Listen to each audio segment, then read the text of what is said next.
Yesterday we ended off Perek Tes, Pasuk Yud Gimel, after the women told Shul that he could find Shmuel and where he could find him. We left off with the idea that they mentioned that he is going to bless the Korban.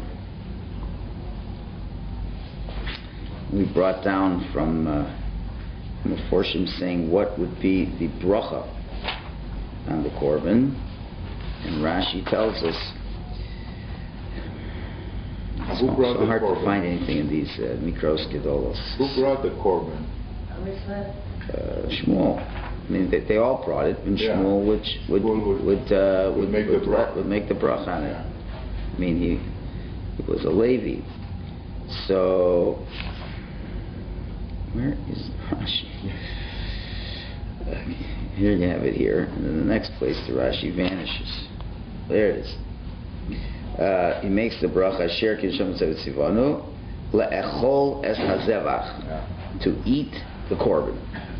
So we mentioned yesterday that was the first. It seems to be the first time in Tanakh where a direct reference to a bracha rishona is made.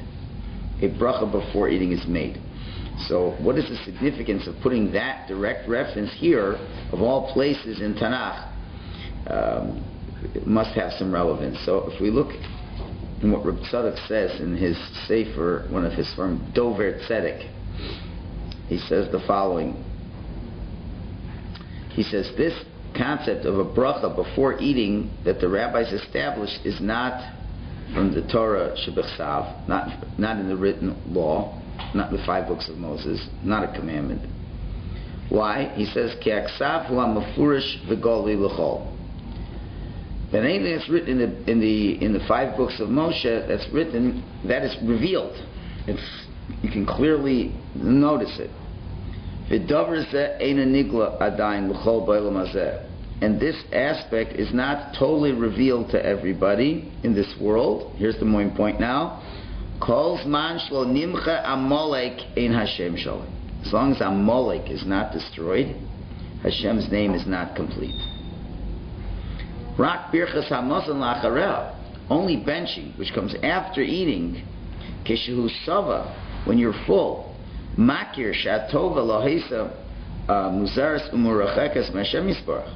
When you finish eating a meal, you recognize the goodness that Hashem has done for you. It's not strange. It's not far away from you. Right? But rather, you received it from Hashem's outstretched hand that's very broad, that gave you all this. In other words, after you eat a meal, it's very clear to recognize HaKadosh Baruch Hu's bounty that He has given to you. And that's what the Torah does tell us, specifically to make a bracha achrona. V'chalta v'sata v'rachta. As Hashem Elokecha, you will eat, be satisfied, and then you will bless Hashem for what He's given you. After you eat a meal, your stomach says, it feels good. I can appreciate you, HaKadosh Baruch Hu, and therefore the recognition of Hashem is understood. Therefore the Torah writes it down. But a bracha rishona, to thank Hashem before you're going to eat the meal already. That already you have to really feel close to Hashem. And we know, as long as Amalek is around, we say, what does Hashem say? That His throne is not complete. The appreciation of Hashem in this world can never be complete as long as Amalek is in this world. Amalek, as we said, the gematria of Amalek is 240, which is the same gematria as the word safek, doubt. Whenever there's doubts in the world, it's hard to appreciate HaKadosh Baruch Hu. Everything, that's the whole reason we don't have any simcha in life. Is because Amalek creates all kinds of doubts in our minds in terms of our avodas Hashem, is Hashem happy with us, etc., etc. And when you have that, it's extremely difficult to feel Hashem's presence in a real way. And as we continue, since that's what the pasuk means when Hashem said to Moshe, when Moshe wanted to see him, he says, you'll see me from the back, but not from the front. That's what it means. After you eat, you'll appreciate me. But before you eat, you won't appreciate me. And then it goes on, but that's all the main thing we need to know. So a bracha, the lack of appreciation in the bracha Rishona means it's because Amalek is extremely powerful still. So now you got over here that Shul is about to meet Shmuel. Now it's interesting that there's 3 places in the Torah where it uses this clause about Eretz Yisrael, and it's called Ala Oretz HaTova Asher Hashem Lokecha Nosein Lecha, to the beautiful, to the good land that Hashem is going to give you. Where does it say it in the Torah? It says it in Birchas Hamazon. It says it by benching. It says it by appointing a king when you come into the good land that Hashem is going to give you. And it also talks about the wiping out of Amalek. And what does it mean you come to the good land that Hashem will give you? That means a complete recognition of Hashem. So after you bench, there's a complete recognition of Hashem. When you come into Eretz Yisrael and appoint a king and wipe out Amalek, then you'll have a complete recognition of Hashem. So now you can understand that we're about to anoint the first Jewish king, and that his whole purpose, Shaul's purpose, was to destroy Amalek, and that's ultimately his undoing was because he didn't destroy Amalek. So it makes sense that we should be exposed to the first bracha.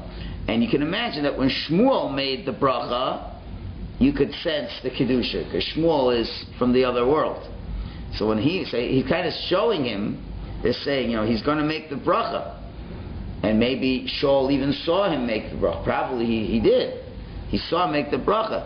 And probably that bracha Rishona was not like any bracha Rishona Shaul saw in his life. And that's like Shmuel saying, your whole job being the king is that everybody should make a bracha Rishona like I just made a bracha Rishona. And if everybody would do that, then we would feel very close to Hashem, and that's going to be your purpose as being a king. So that would probably be the connection over there. Okay, so now, one other point to bring from what the ladies told him where you could find him, interestingly, brought to you in the Radak in Pasuk Yud Beis, when they told him where he is. So there's a drush in the Medrash that says, they say, listen, wherever you see the cloud of glory connected to the door, that's where you're going to find him. Right? And that's what you have as well by when the Jews were in the desert. There was an An HaKavod. So obviously he was very holy about this. And since they had to give so much direction, you're going to see soon, it appears that, not clear if even Shaul was able to see that cloud. Because again, it appears that Shaul was not, he was a good person, had good midos, and he was, had all that good stuff. But in terms of high appreciation for Kedusha, he did not yet have. And we'll explain that in a few minutes why that was. So you'll see how obvious it becomes. Anyway, let's continue now on Pasuk Yudalid. Rabbi, one more question.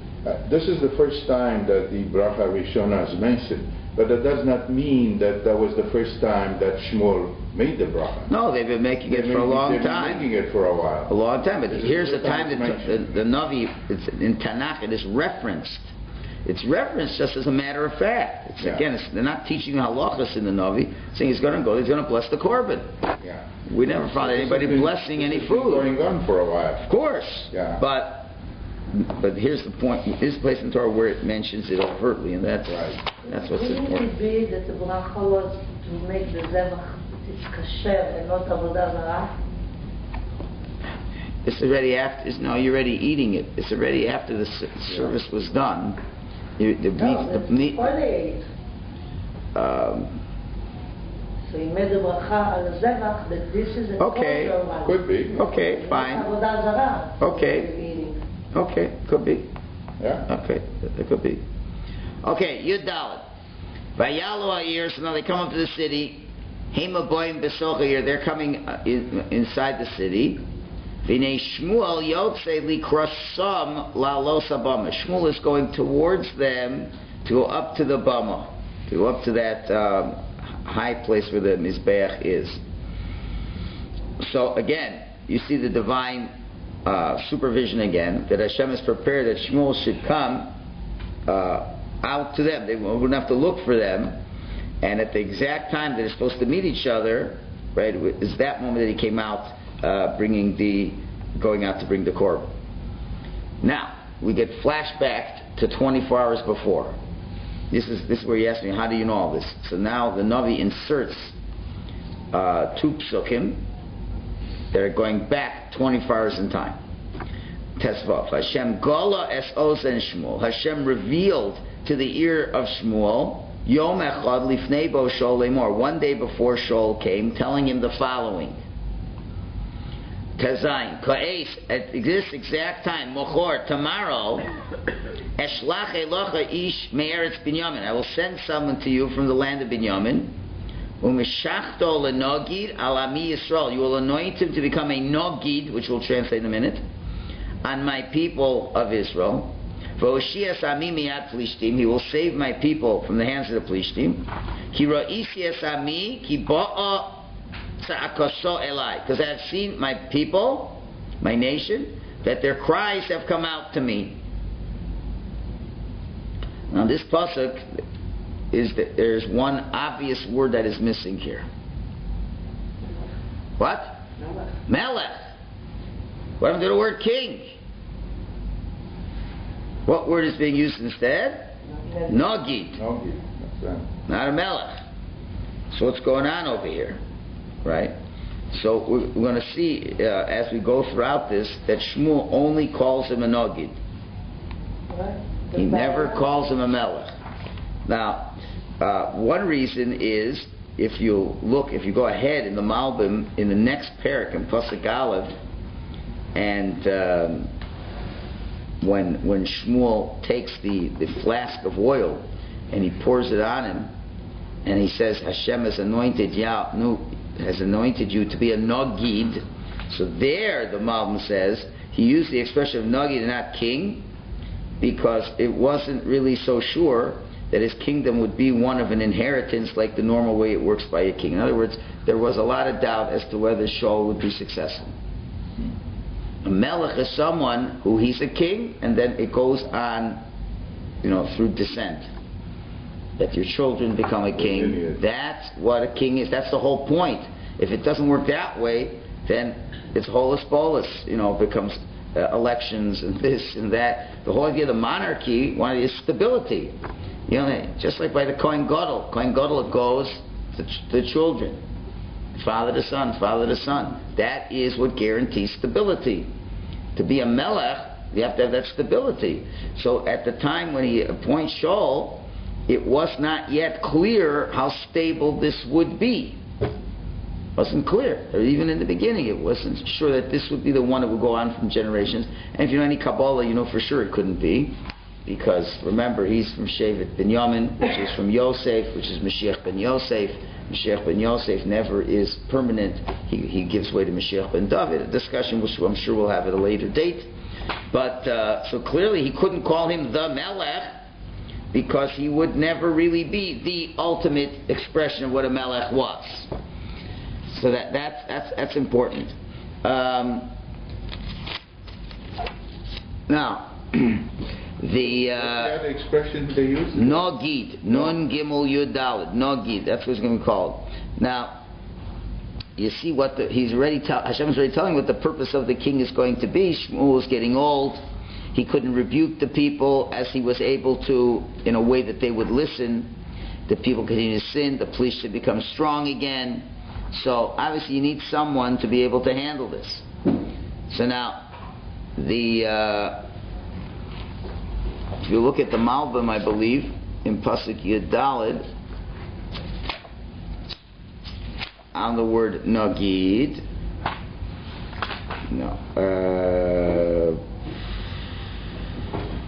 or somewhere else. Yeah, that's what the Malbim brings. He was old, he couldn't rebuke them. Okay. Anyway, so there's different explanations as to what that word nagid means. Let me just see where I had it. I thought I had it over there. Pretend. No. Okay. Anyway, I don't remember where I saw it, but anyway, he brings two interpretations. It comes from the Aramaic. Like you have the word nigidim. Oh yeah, it's in Mishlei. I'm sorry, it's a Radak in Mishlei. And the pasuk Mishle Yud Ches Vav, and the pasuk Shimu Kenigidim Adaber. So Nigidim is the Aramaic word for mishchu, to be moshech, which means to pull. So to say, it says, listen to the Negidim, like Negidim as I speak. Another there says, listen as Negidim as I speak, meaning the words that are Negidim, words that pull, that attract you, that draw your heart so people will listen. So therefore, Nagid is someone who says things that pull the people. He also brings from another commentary that Nagid is from the word Nechochim, which means put words to present them in front of the people. So really both interpretations go together. The primary purpose of the king would be to draw the Jewish people close to Hashem, place them before Hashem in a way that they will be able to conduct themselves in a proper way. So he'll be a Moshech, a puller of the Jews to Hashem. He will tell Bnei Yisrael logical things to listen to. And that again is what the king is supposed to do, act as a Nagid. Nagid also means from the word Magid. Magid means to tell over what to do. And finally, you have another expression where you have Hashem tells Moshe, Somer lebeis Yaakov and Tagid lebnei Yisrael. The Tagid there is a verb of to speak, but it's to speak from the root word Gid. Gid, which is cartilage, meaning to speak strongly. Amar is a softer expression. Tagid is strong words like a Gid. So all four interpretations all fit together. You say strong words that will pull the people to put them right before Hashem, and by telling over them what they should be doing. So therefore, as a Nagid, Shaul was meant to be a spiritual mentor for the Jews with governing powers to impose that spirituality upon the Jewish people. And that's what his function was. So, a Melech would also be a Nagid. Part of how he would, draw the people to Hashem. So even though Melech may be the official term, but Nagid is what he's supposed to be doing. The actual activity of what the king does. So therefore, he's telling him therefore he only refers to him as a Nagid. As well, if you look at the Targum Yonasan over here, on the Pasuk,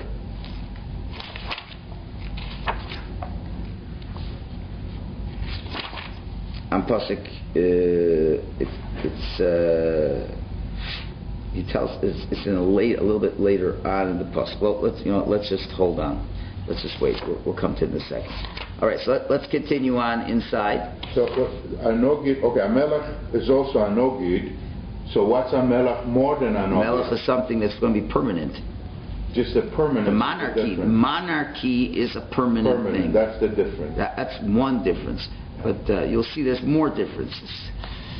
The Melech, the word Melech, as I said before, the letters are Mem, Lamed, Chaf, Sofis. Okay? Now, the Mem stands for the word Moach, brain. The Lamed stands for the word Leiv, heart. And Chaf, Sofis, Chaf stands for the word Klayos, kidneys.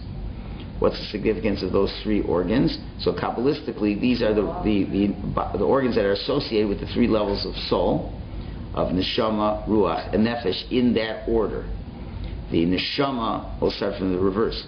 The Nefesh, the force of life within the person that makes his physical actions eternal actions, that's the part of the soul called the neshama that is inside the person, and it's symbolically found, not just symbolic, within the blood. And the thing that's associated with blood is the kloyos, the kidneys that clean the blood. So the kidneys are associated with the blood, which is associated with the lower level of soul, the nefesh, which is associated with the actions of a person. The leiv, the heart, it makes the whole respiratory system work, and that is where the neshama affects in such a way, and that's the ruach, the spirit that deals with our feelings and emotions and our thoughts. Feelings and emotions. And finally, you have the highest level, the neshama, that really is outside of the person, but it sparks off through the brain, which is the moach, and enables you to think Torah thoughts. So now, What's the way a person's supposed to act? Which one of the three parts is supposed to be activated first? It's always the moach, the brain. The brain gives you the Torah wisdom. The Torah wisdom then tells you what to get emotional over and how to act on those emotions. If you do it in that order, you are a melech. You are a king, because you got the right order. Mem lamed chaf. You are a king. You're a king, as we said before. You're a king over yourself. If you don't, most people, it's reversed. It's what the kidneys, it's what the body wants. That's what you get emotional about, and then you rationalize what you do. Isn't that how most people work? Now take the word melech and reverse it. Chaf lamed mem, it's kilam, which means destruction. Okay? So Shul never really was the melech. It wasn't that his mind dictated what to do. It came from other places. It didn't start in that way. That's why the king has to have a Navi by his side. The Navi is the ultimate one who tells him what he should be thinking. And therefore, that's what he should get emotional over, and that's what he should be acting on. And you'll see, 2 times, Shmuel gives him orders. He doesn't listen to the orders that Shmuel gives him. So that's not how a melech acts. That's the problem. So he never fulfilled being a melech, the way a melech is to be understood, as we explained. All right, let's continue now. Now here's an amazing pasuk now. Okay, now the flashback is over. Now we come back. Okay, so Shmuel is coming out to him. They're crossing paths, right? Yud Zayin. Ushmuel roeh Shul. Shmuel sees Shul. V'Hashem anohu, and Hashem answers to him. And he says, Hinei ha'ish asher amarti elecha. This is the guy I told you. Zeh yatzor bami. This one will yatzor by my people. Okay, what does the word atzor mean? Atzor. So the English will probably translate, he will reign. Rule, yeah. Have authority. Rule. Have authority. But that's really not what the root means. But first of all, so the Malbim tells us over here the following. He says when Shmuel sees the guest that's coming, and he knows at that moment, he knows that Hashem is saying, this is the moment. So he's trying to wonder, is he the guy? Because he knows it's exactly whatever, 11:36. I got to see this guy right now. He's not. And who's he seeing? Shul is not exactly scream out as the one. So Hashem answers him and says, Hinei! Hinei, like all of a sudden, here he is.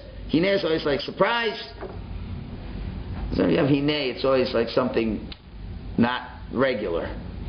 So you see that guy over there? Yeah, what about it? That's the one. Ah, that's the one? He didn't have a regal bearing, as it were. And he's the one who's going to Ya'atzor Ami. Now Ya'atzor, really Atzor means, that's the street signs in Israel. Stop, it's a stop sign. So what does stop mean? So that he explains to Malbim that how that he will help them from the Plishtim will be Ki Yatzor Ba'ad Roa Darkam. He will stop the Jews from their bad ways and from their bad thoughts, and then he will merit to be able to save them. So but being a ruler means you have to stop people from doing bad things, and then ultimately the Plishtim will leave them alone. So that's the function of the king. That's the Ya'atzor. He will stop them. The Targum Yonasan says on those words Ya'atzor, he says, De'niadi marusa minami. He will remove the yoke from my nation. In other words, by having the Jews accept Torah mitzvahs, the Jews will be freed from the yoke of the Plishtim. That's how he translates. Okay, now, Yud Ches. This is the pasuk that blows you away. Vayiga Shul es Shmuel, which is not a normal way. It should say El Shmuel. It says Es Shmuel.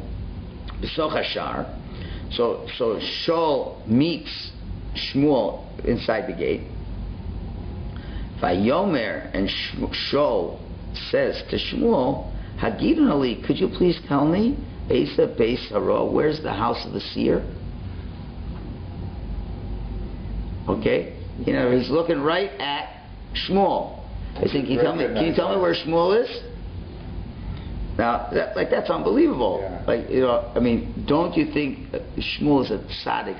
You say it. Don't you think he shines a little bit of kedusha?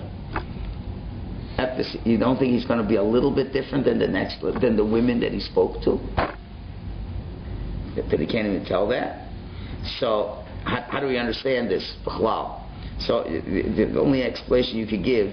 The other ones, but Shul, remember, he's coming from Binyamin, and there's something that we have to remember, that how long ago was the whole story with Pilegesh Begiva, the concubine in Giva, that whole civil war.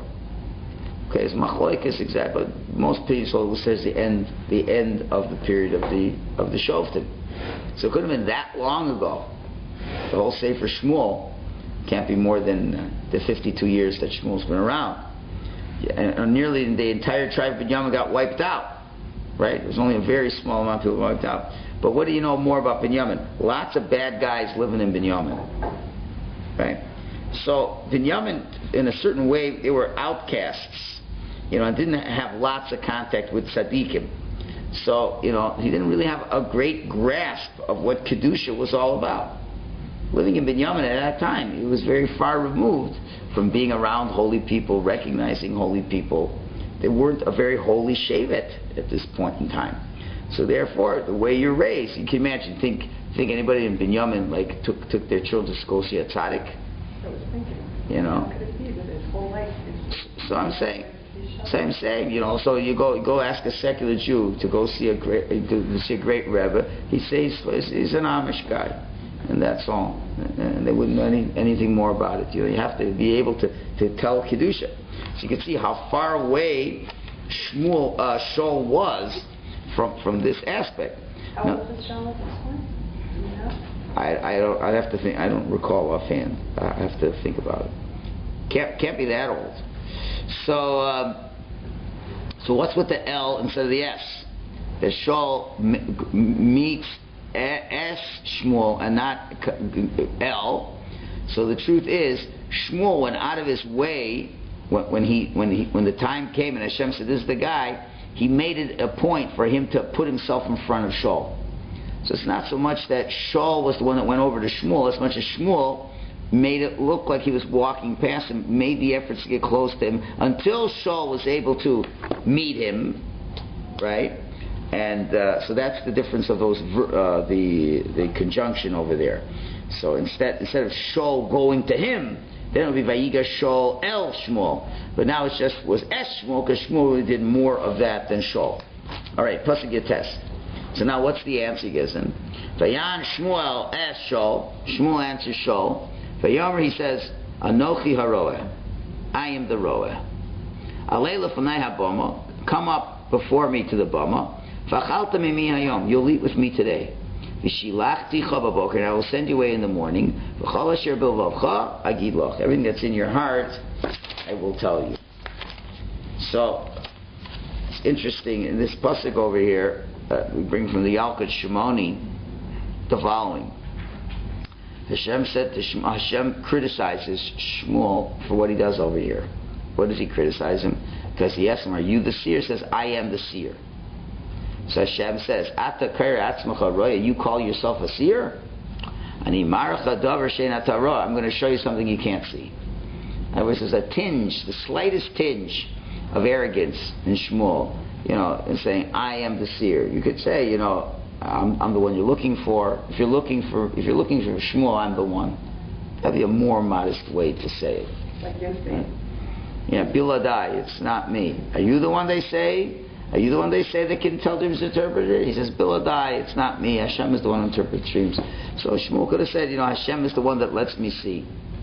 Where there's a slight touch of arrogance. It could be, it's hard for us to judge such a tzaddik like Shmuel. It's very hard. We're not in a position to judge him at all. Could be since, he kind of feels he's on the way down, he still wants to show him, but I'm still somebody right now. Even though there's going to be a changing of the guard, but I'm still not chopped liver, and I'm still your Navi, and you got to listen to me. Maybe that was the idea. You want to impress upon him he's still an important personality that Shaul has to subordinate himself to. But anyway, so when does it come up later? It comes up later when Hashem says to Shmuel, you're going to go now to the family of Yishai and pick a new king. And Yishai has 7 strapping sons, and each one that Shmuel sees, looks amazing. He says, is this the king? Is this the king? And Hashem says, Al tabeit el mareu. Don't look at the way he looks. Right? Because he was wrong on all 7 sons.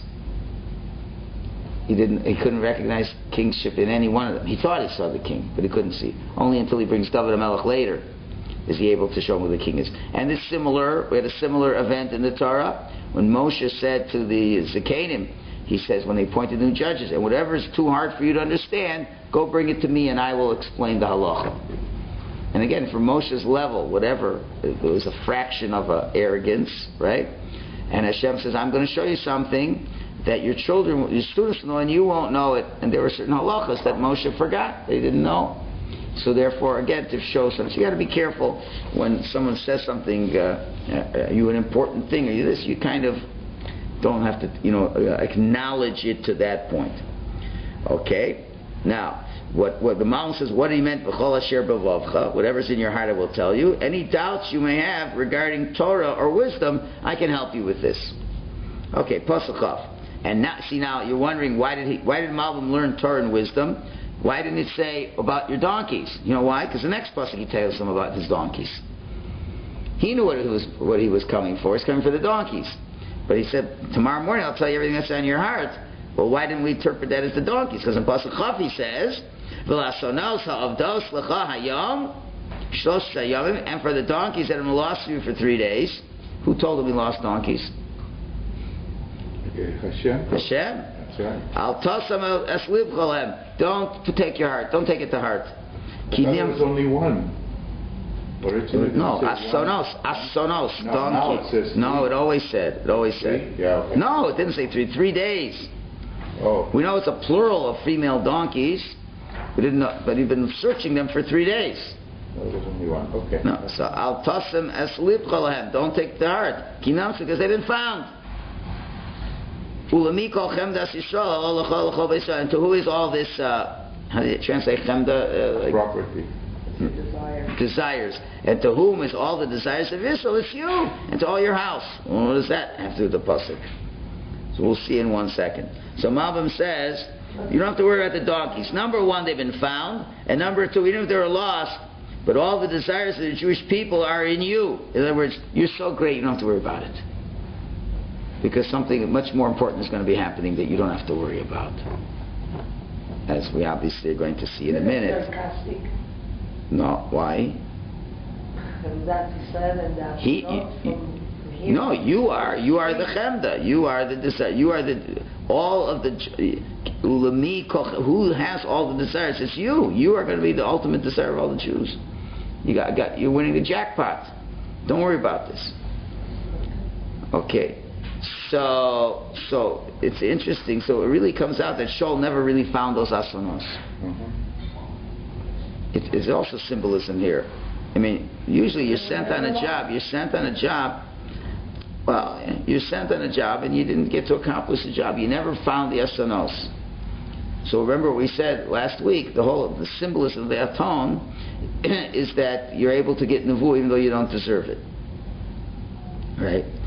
So Shaul, you got to understand that a person who gets holiness even though he doesn't deserve it, he always looks at other people that way as well. In other words, he's like the ultimate Rav Levi Yitzchak of Berdichev. In other words, if I gets what's undeserved, that means everyone in the world can have kedusha. He could see kedusha in everything. There's always, if I got it, there must have been kedusha underneath it I didn't understand existed. So he would find it in everything. So him not finding the asonos is this kind of a symbol. Say, you know what? But sometimes you don't find the ason. Sometimes you may think that there's always kedusha in everything. Sometimes it's not. And don't always look for the good. You won't always find the ason. And especially when you're going to find a gug, you better make sure that you don't think there's an ason over there. when you see really bad people, you have to deal with them the way they have to be dealt with. And that's the idea with Amalek. Amalek, there is no good in Amalek. Even though Nason, there's Kedusha in everything. There's hope for everybody. But you know what? Above me, you didn't find the Ason. There are certain Atonot you will not find. There are certain places where there is never going to be any Kedusha and have no Rachmanis on them.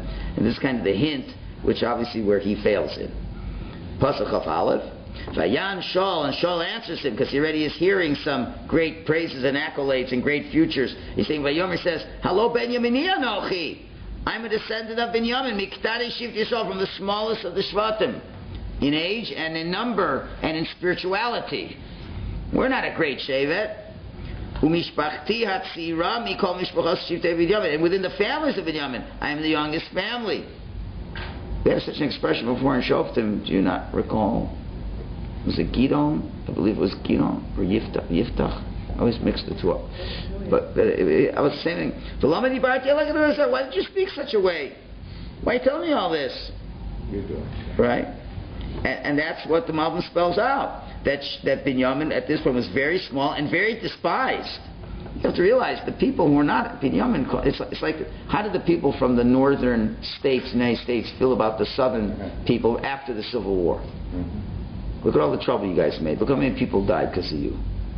Because of your narishkeit. Because you wouldn't give over the person who was the Russia with the Pilegesh Begeva. Look how much death you caused. You don't think the people north hated people from the south after the war. So now they were still not. You're going to pick a king from the most disdained group. I mean, obviously, that's the whole point. If Shaul is good. You know, just like, for example, what's similar to this last week's Parsha? Why did Hashem send Eliezer Dafka to Haran to find a wife for Yitzchak?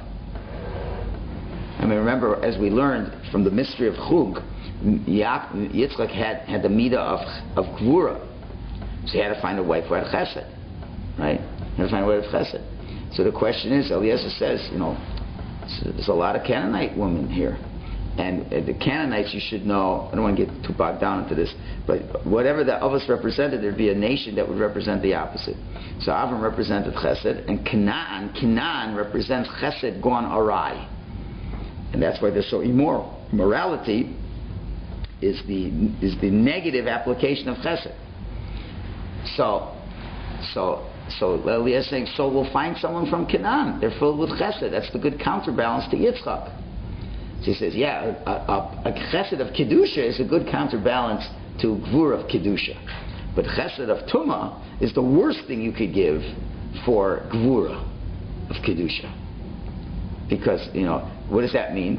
Chesed means kindness, but you also have to not give yourself away. If somebody's Gvura who imposes, you don't want to have a person of chesed that gives in all the time. That's a terrible recipe. So what does he say? Go to Lovim. Lovim know one thing for sure. They're not Balei Chesed. The people in the Choran are the worst people in the world. They would never share anything. If you'll find someone who has Chesed there, it's not because they're copying someone's Chesed. It's they've developed Chesed on their own. In other words, you might go to Canaan and see somebody who's kind. You might see kind, but it's not. It's a copied kindness. That's not an innate kindness. And it will be a kindness that will go the wrong way. It's not a oiska arbit, a worked through chesed.